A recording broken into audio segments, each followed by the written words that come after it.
नमस्कार दोस्तों, मेरा नाम है प्रदीप चौहान। बात समझनी है तो पूरी सुननी होगी। और दोस्तों, आज दिन है रविवार का, तो किसी बड़ी खबर का एक विश्लेषण हम करते हैं।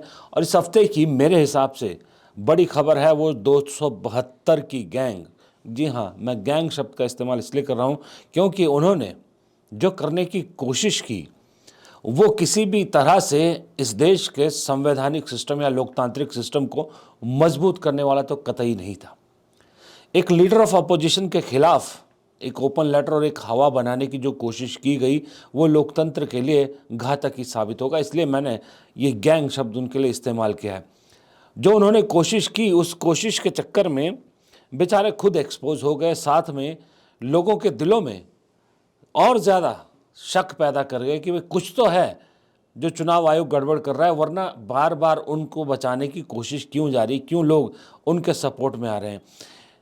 जब आप एमिनेंट पर्सनैलिटीज़ होते हो, जब आप इस तरह के सोसाइटी के जो है वो सफ़ेद पोश लोग होते हो, तो आप सवाल सरकार से पूछते हैं, लोगों की तकलीफ़ों से रिलेटेड सरकार से सवाल पूछते हैं और कहते हैं, चिट्ठी ओपन लेटर अगर लिखना सरकार को लिखते हैं कि ये क्यों नहीं हो रहा।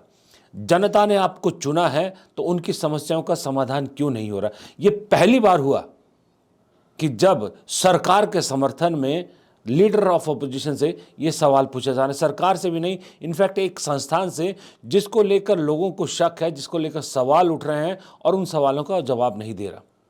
तो ऐसे एक एक तरह से कहा जा रहा है कि बीजेपी के ही सब रोजगार योजना के सदस्य हैं, तो इनको जवाब देने के लिए कुछ सॉलिड आवाज़ चाहिए जो इनको इन्हीं की भाषा में जवाब दे सके।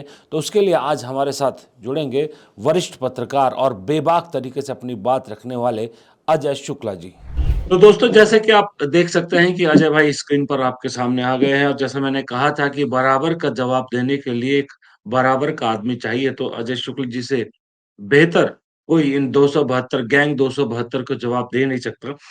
अच्छा भाई, ये बताइए, ये जो 272 गैंग 272 है, चिट्ठी लिख रहे हैं राहुल गांधी को, लिखा इन्होंने जो भी किया, जब तक हम ये रिकॉर्ड कर रहे हैं शो तब भी 272 ही है। कुछ लोग तो कह रहे हैं ये 543 भी जा सकता है। इसके पीछे मंशा क्या लगती है आपको, या सिर्फ मोदी भक्ति है या कुछ और भी है? देखिए प्रदीप भाई, एक चीज मैं बड़ा ईमानदारी से कहूं, राहुल गांधी ने खुद डेटा कोई बनाया तो है नहीं, चुनाव आयोग का डेटा है। सिग्नेचर्ड जो कॉपी उन्होंने उसकी ली, हार्ड कॉपी, वो भी वो लेके आए थे और उन्होंने दिखा दिया, साहब ये पहाड़ रखे हैं और इनमें हमने तहकीकात की है, जो चुनाव आयोग का डेटा है।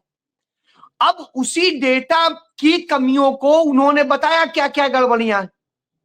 यदि उन्होंने गड़बड़ियां बताई थी, मैं कहता हूं बड़ा अच्छा है, मैं तो बड़ा गर्व करता हूं भारत के निर्वाचन आयोग पे, क्योंकि जब 1951 में पहला चुनाव शुरू हुआ, आप देखिए कितनी विषम परिस्थिति थी, कितना गरीब देश था, पैसा नहीं था, कुछ नहीं था, फिर भी हमारे पहले मुख्य चुनाव आयुक्त सुकुमार सेन जी ने कितने बेहतरीन तरीके से उसको मैनेज किया था, और किस तरह से मतदाता जोड़े, कैसे किया, भारत के लोगों का एक उत्साह था। हमारा चुनाव आयोग, और वो चुनाव आयोग जब त्रिसदस्यीय बना, कि संख्या बढ़ गई है, सब चीजें बढ़ गई, उसको और वो किया गया। टीएन शेषन जैसा व्यक्ति आया जिसने क्या कहा, हम भारत सरकार के चुनाव आयोग नहीं है, हम भारत के चुनाव आयोग। उस आदमी ने कितनी बड़ी लकीर खींची। उनके बाद के तमाम सारे लोग हुए, बहुत अच्छा चला, लेकिन पिछले 2-3 जो मुख्य चुनाव आयुक्त हुए हैं, वही सवालों के घेरे में आए। 19-20 जो एक आध लोगों पे सवाल उठाए, जैसे लिंग 2 पर सवाल खुद नरेंद्र मोदी ने उठाया था, तब जब उनका अपॉइंटमेंट अटल बिहारी वाजपेयी ने किया था। तो साहब ये तो नहीं कह सकते हैं कि वो कांग्रेस के किए हुए थे इसलिए आप कह रहे हैं, और वो कोई कांग्रेसी भी नहीं थे, वो बीजेपी के प्रो भी माने जाते थे। तो मैं इसी तरह कह रहा हूं, उसके बाद तो नहीं उठा, किसी पे व्यक्तिगत सवाल नहीं उठा। व्यक्तिगत सवाल पहली बार उठा 2019 के इलेक्शन से, और उसके बाद लगातार बढ़ता गया। अच्छा, मैं कहता हूं बिल्कुल चोर नहीं था चुनाव आयोग।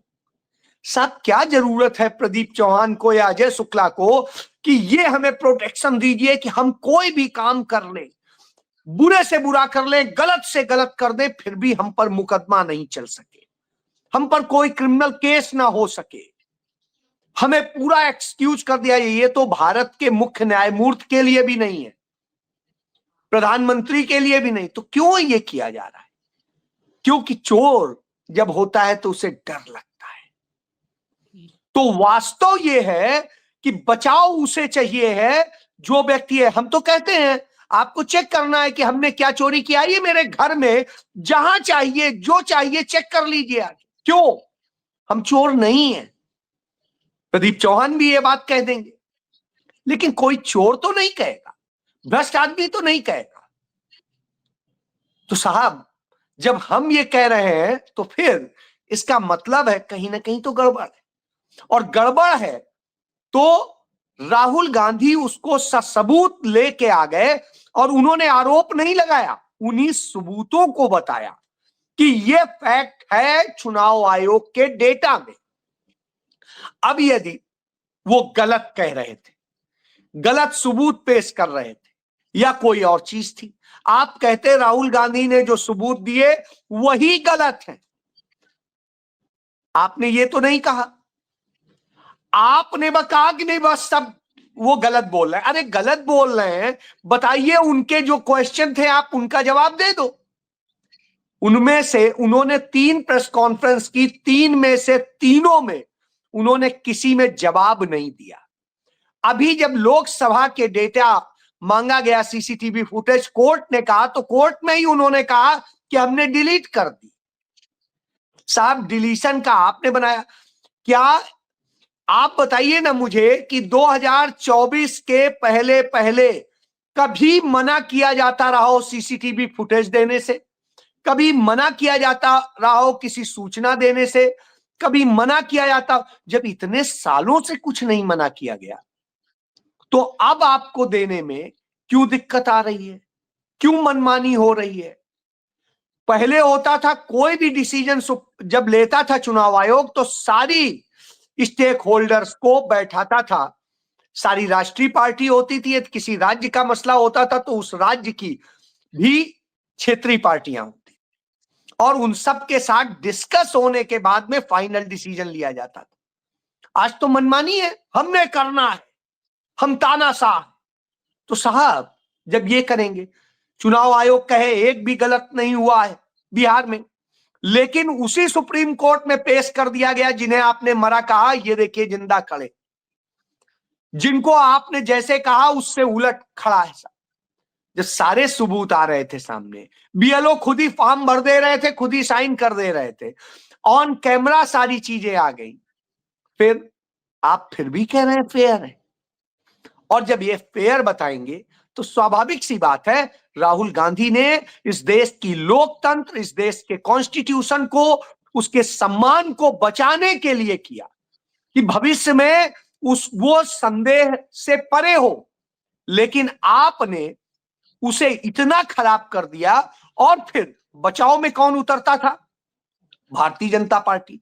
राहुल गांधी की प्रेस कॉन्फ्रेंस खत्म नहीं होने पाती थी, इसी के ट्वीट आना शुरू हो जाते थे, और इसी ने ऑफिशियल एक भी बयान जारी नहीं किया, एक भी, सूत्रों के जरिए, सूत्र सूत्र सूत्र।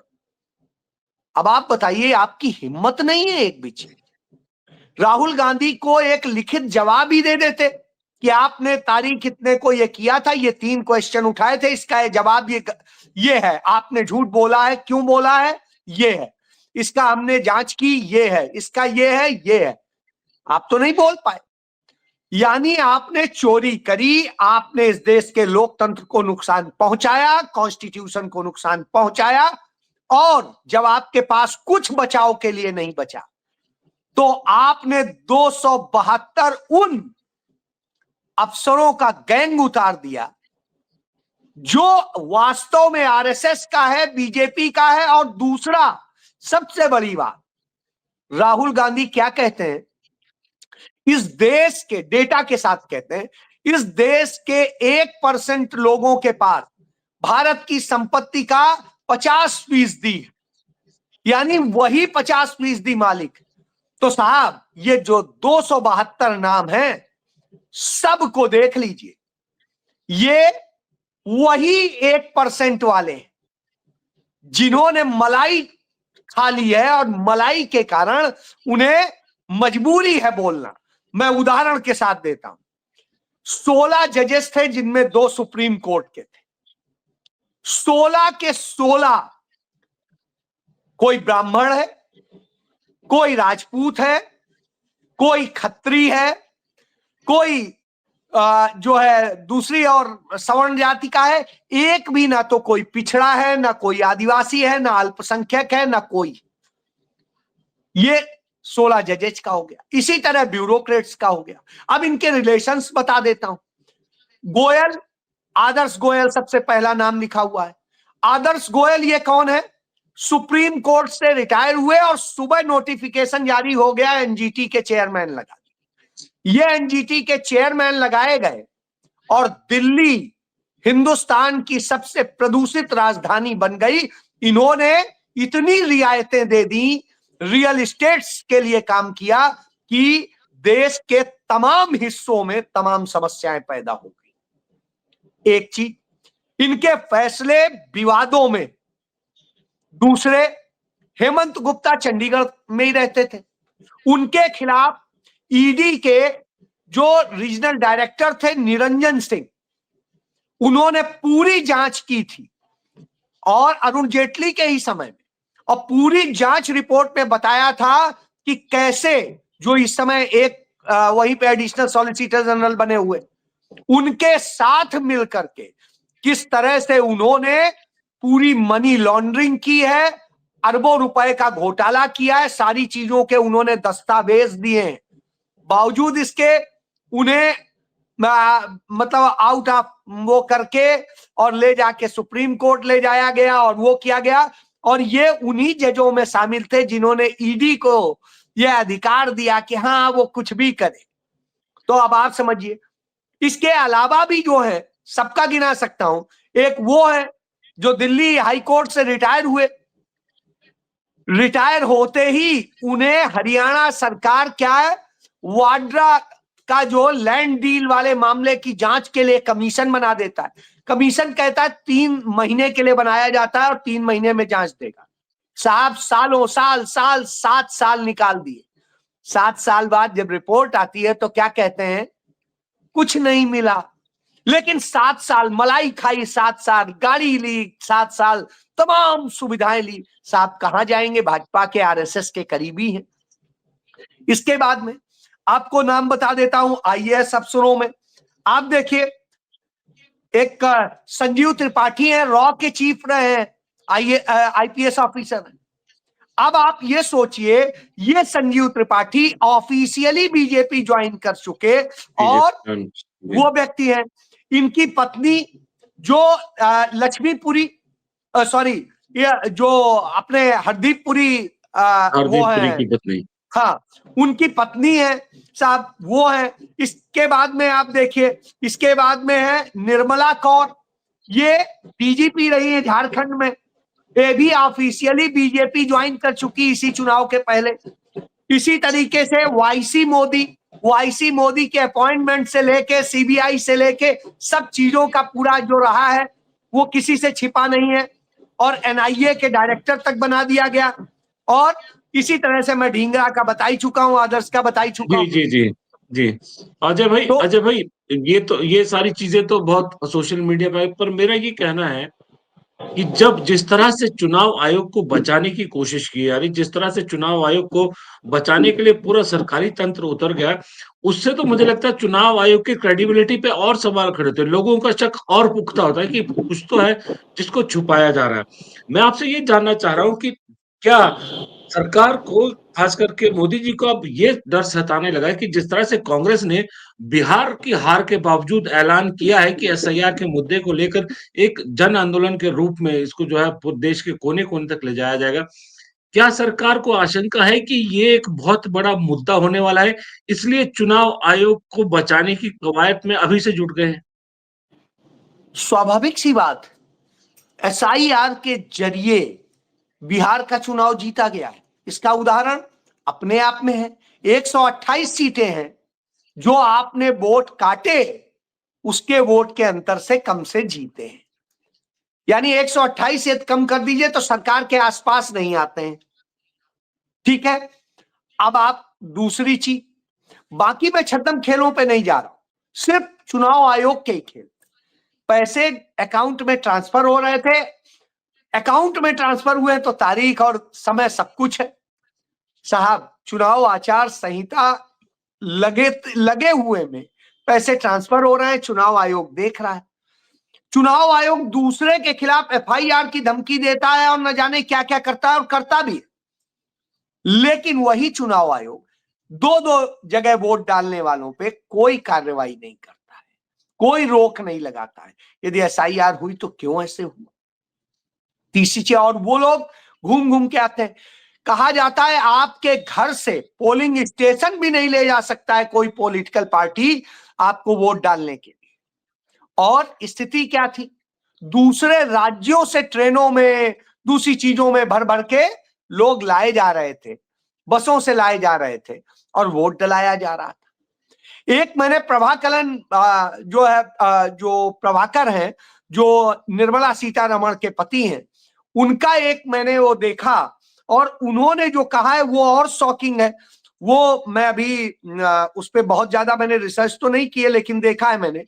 उन्होंने कहा है कि ECI has to tell the nation how it counted 1,77,673 more than the polled vote. Poll vote से 1,77,673 वोट ज्यादा कैसे गिन लिए गए? कैसे गिने? अब आप सोचिए, सही बात। कोई ऐरा गहरा व्यक्ति नहीं कह रहा है, एक जिम्मेदार व्यक्ति कह रहा है। मैं उसी तरह से एक देश का एलओपी संवैधानिक पद पर बैठा हुआ व्यक्ति यदि कोई बात कह रहा है तो दूसरी संवैधानिक संस्था को तत्काल उस पर जांच करानी चाहिए थी। चुनाव आयोग जानता है कि एफिडेविट का इसमें कोई औचित्य नहीं है, क्योंकि जो लॉ है उसमें यह है कि जब पोलिंग हो और सारी रिजल्ट आ जाए तो उसके 1 महीने के भीतर वो स्टेक होल्डर्स जो वहां के प्रत्याशी हैं वो एफिडेविट दे करके शिकायत कर सकते हैं। उसके बाद वो नहीं है। तो पहली बात, एफिडेविट, इस बात को पूर्व मुख्य जो है चुनाव आयुक्तों ने खुद कह दिया कि ये पूरी तरह से बेकार की बात। फिर अखिलेश यादव ने दिखा भी दिया कि उन्होंने तो हजारों एफिडेविट्स दाखिल किए थे साहब, उनपे क्या हुआ? तो झूठ बोलने में कुछ भी बोलिए, लेकिन वास्तव में जो चीज सामने आई, आप निष्पक्ष थे, मैं मान लेता हूं। राहुल गांधी झूठ बोल रहे हैं, मान लेता। आप जांच करा देते ना, आप जवाब दे देते ना। जैसे वो सार्वजनिक मंच पे आए और एक एक दस्तावेजी सबूत के साथ दिया, आप भी दे देते। लेकिन आप चोर हैं और इसलिए आप जवाब नहीं दे पाए। जब हरियाणा वाला राहुल गांधी ने किया तो याद करिए, सूत्रों के माध्यम से खबर छपवाई गई और हरियाणा के सीईसी ने ट्वीट किया कि हम इस पर वो करेंगे तुरंत। आज तक तो अभी उन्होंने कुछ किया नहीं है, कोई दस्तावेज, कोई चीज नहीं। अच्छा, अजय भाई एक चीज बताइए, ये इसी मुद्दे पर एक और जो है, एक आपको पता है एक और गैंग एक्टिव है इस वक्त, जो ये मैसेज देने की कोशिश कर रही है कि राहुल गांधी का जो ये वोट चोरी का मुद्दा है, बिहार में बिल्कुल फेल हो गया, रिजेक्ट हो गया, लोगों ने इसको बिल्कुल सिरे से नकार दिया है। आपको भी ऐसा लगता है, या आपको लगता है ये जो नैरेटिव चलाया जा रहा है सो कॉल्ड पत्रकारों के जरिए, ये उसी बड़ी गेम का हिस्सा है जिस गेम का जो पार्ट ये 272 लोग भी हैं? देखिए, बिल्कुल 100% वो 272 गैंग का ही हिस्सा है, उसी के ही स्टेप बाय स्टेप प्रोग्राम है। अब मैं इसमें जो सबसे बड़ी बात बताता हूं, मैं कहता हूं इतना सक्सेसफुल रहा, और सक्सेसफुल का क्यों कह रहा हूं, कि राहुल गांधी ने जो बात कही, जो सबूत कहे, उन्होंने कहा ये काम बिहार में भी किया जा रहा है और वो बिहार के इलेक्शन में साबित हो गया, चाहे 6 तारीख का इलेक्शन हो चाहे उसके बाद का। मैं इसलिए कह रहा हूं कि साबित हो गया। आप देखिए जो डेटा आ रहा है, उस डेटा से पता चल रहा है कि हां, जो राहुल गांधी ने कहा था वोट डिलीशन और वोट एडिशन, और उसके अंदर जो खेल था, जो दिखाया था, वही तो हुआ है। इस चुनाव ने तो यह साबित कर दिया कि जनता ने नहीं जिताया। राहुल गांधी ने जो कहा उसका असर देखिए। पिछली बार कांग्रेस पार्टी 70 सीट पे लड़ी थी, इस बार कांग्रेस पार्टी 60 सीट पे लड़ी, और स्थिति यह है उनमें कांग्रेस पार्टी को 4.25 लाख वोट ज्यादा मिला पिछली बार से। तब 70,000 पे जो मिला था, उससे 70 सीट पे उससे भी ज्यादा मिला, 60 पे ही उन्हें इतना मिल गया। पहली बात, यानी मतदाता उनके साथ बढ़ चढ़ के आया, क्योंकि ओरिजिनल मतदाता ही आएगा, फर्जी वाला तो आएगा नहीं। दूसरी चीज, तेजस्वी यादव 140 सीटों पे लड़े। अब आप देखिए, तेजस्वी यादव की पार्टी को 19 लाख वोट ज्यादा मिला पिछली बार के मुकाबले। उन्हें उतना ज्यादा मिल रहा है, इन्हें इतना ज्यादा मिल रहा है। अब यदि इन सारी स्थितियों को देखें, भारतीय जनता पार्टी को जो वोट 20% मिला है और जेडीयू को जो 19% मिला है, एलजेपी को जो 5.25% मिला है, इन सब में यदि आप आकलन करें तो आपको खुद दिख जाएगा कि वोट चोरी के सिवा और किसी तरीके से इन्हें समर्थन नहीं मिल सकता था। ये वोट चोरी की सरकार बनी है। नीतीश कुमार वोट चोर मुख्यमंत्री के तौर पे शपथ ले रहे हैं, इसके अलावा और कुछ नहीं। जी जी, बहुत सही अजय भाई, बहुत सही कहा, क्योंकि आपके पास समय की कमी है। दोबारा आपसे फिर जुड़ेंगे, लेकिन ये जो एक्सपोज, जिस तरह से आप बेदाग बेबाक होकर बोलते हैं ना, यही सुनने में मजा आता है। और उम्मीद करता हूँ कि हमारे दर्शकों को भी बहुत सारे सवाल और बहुत सारे जवाब मिल गए, और बेबाकी से जिस तरह से आपने बताया है, सच्चाई रखी है, वो भी पसंद आया होगा। फिलहाल आप हमारे साथ जुड़े, हमें वक्त दिया, इसके लिए अजय भाई आपका बहुत बहुत शुक्रिया, धन्यवाद।